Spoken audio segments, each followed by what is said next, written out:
We're on top of the observation tower at Fort Barton in Tiverton, Rhode Island, overlooking the beautiful Sakonnet River. Hi, I'm Renee Perrin, and welcome to Discover South Coast.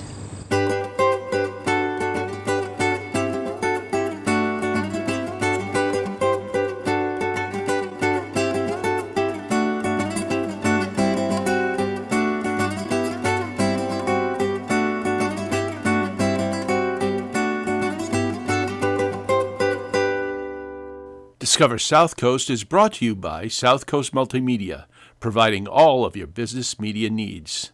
And produced in cooperation with the Tiverton Open Space Commission. And also by Tiverton Sign Shop, your one-stop sign shop, celebrating their 37th year. On August 12th, the Fort Barton Reserve got a much-needed makeover with the installation of a brand-new stone marker, replacing the old weather-worn wood marker that welcomed visitors for many years. The new marker was hand-carved at the John Stevens shop in Newport, Rhode Island, a business which predates the fort by about 70 years. We are here today to learn a little bit about South Coast history and to walk one of the several trails here at the reserve. The Fort Barton Reserve includes a Revolutionary War redoubt and an observation tower that offers a panoramic view of the Sakonnet River and vistas of both Portsmouth and Bristol, Rhode Island. Highland Woods is a 16-acre land trust preserve, which neighbors the fort and includes about 4 miles of walking trails. Both visitors and hikers approach Fort Barton from Highland Road in Tiverton. After a short but steep uphill walk, you reach the fortification and tower. Fort Barton was a field fort, a basic but effective fortification whose walls were constructed of wood, dirt, stone, and sod. Simple but remarkably sound, these barriers held up to enemy cannon fire and were easily repaired after an assault. The earthworks are still visible. The fort overlooked the main ferry crossing between Tiverton and Aquidneck Island, which was under British control at the time of its construction in 1777. In its heyday, the fort may have looked something like this. Both cannon and colonial riflemen could easily defend the town from this vantage point. The site was named after Lieutenant Colonel William Barton, who successfully captured British General Richard Prescott on July 10, 1777, during a midnight raid on the British headquarters at Prescott Farm in Portsmouth, Rhode Island. Under the cover of darkness, Barton and 44 men crossed the Sakonnet River in boats, passed British gunships, and abducted the British general. The mission was a resounding success and accomplished in complete secrecy without a shot being fired. The fort and ferry crossing were also used as a launching point for colonial forces 13 months later, in August of 1778, during the Battle of Rhode Island.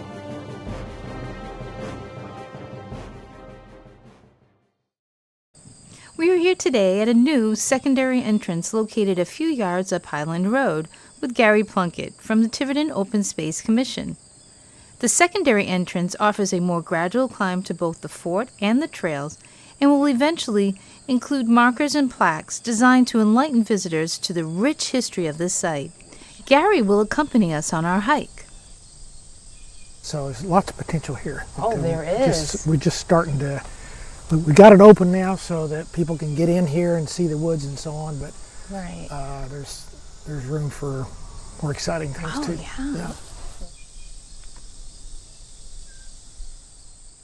Our basic philosophy for the natural area is that we keep it as natural as possible.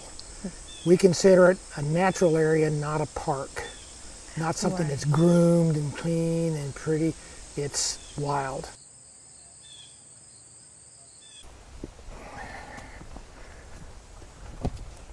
One of the really interesting things, I think, of roaming around forests in New England in general, but certainly Rhode Island, is you see footprints from the past there. You can go out there, you never know when you're going to come up on a stone wall, a cellar hole, a a dug well that's lined with fieldstone and so on, and they're all over our properties here. And you look there and say, God, a couple hundred years ago, someone was living here, carving out a existence. A lot of it was subsistence type farming.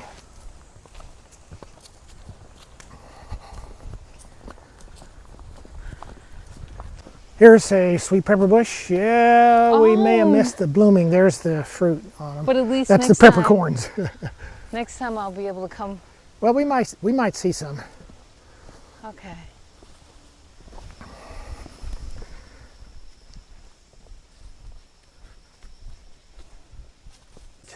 Gone.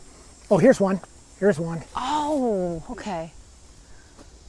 Okay, you can get it. Oh, wow, that smells beautiful. Sweet pepper bush. Sweet pepper bush. Clithra alnifolia. Oh, This, you can come out here when that's in full bloom and you can smell it 20 yards away. Yeah, on a warm, quiet day that's humid, but oh my gosh. It just must fills be the air, heavenly, yeah. because it does smell great. I'm sorry, what? I say, I haven't even felt a mosquito yet. I haven't either. This is a perfect day. Yeah. Actually, in the springtime would be ideal because Sinflesh Brook would be roaring. Oh. And, it's going to be dry today. In late March of 1676, a Quaker minister by the name of Zoeth Howland began a journey from his home in Dartmouth, Massachusetts, in order to worship with fellow Quakers who lived in Newport, Rhode Island, a distance of approximately 30 miles. King Philip's War was well underway. Just 4 months earlier, in December 1675, the colonial militia had killed hundreds of Narragansett Indians, men, women, and children, in an attack on the main tribal village in South Kingston, Rhode Island, in what has become known as the Great Swamp Massacre. The massacre decimated the Narragansetts and enraged many previously neutral tribes. While traveling through the woods of Tiverton on March 28, 1676, just 4 months after the massacre, Zoeth Howland was murdered by 6 Pecasset Indians. His body was found near a small stream along the trail. That stream has since become known as Sin and Flesh Brook. That's the brook, and I think the spot is would be more likely down by the gut where they probably would have been coming through and crossing the brook. We're going to bushwhack here along this stream side just to see if we can pick up some cardinal flower in bloom. Are you comfortable with this? Yeah. Yeah. Fine. There's some more, Oh, this is a good view. a little more of a view here. Down through there is kind of pretty. Oh, that is. That's very good.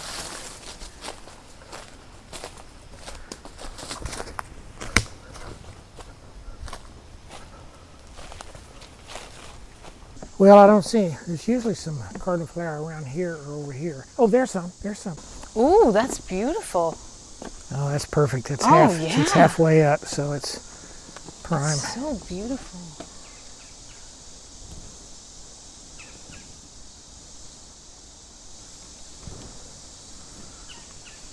Now this is the witch hazel.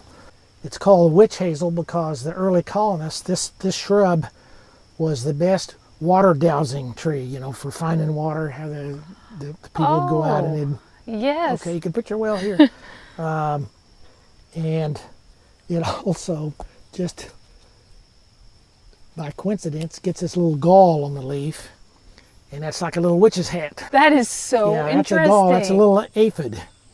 And the aphid comes out here, out of this, hatches, goes through a larval stage, goes to a birch tree, and lives on the birch tree for, I think, more than a couple of years.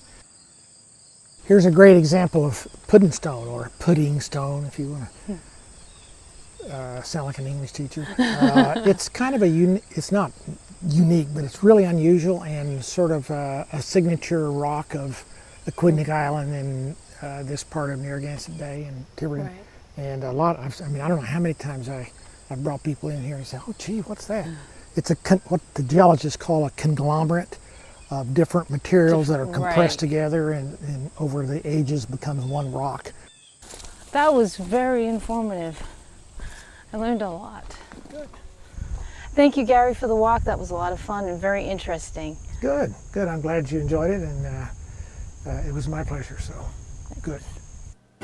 Both Fort Barton Reserve and Highland Woods are open to the public year-round, from sunrise to sunset, thanks to the Tiverton Open Space Commission and Tiverton Land Trust, and is maintained primarily by volunteers.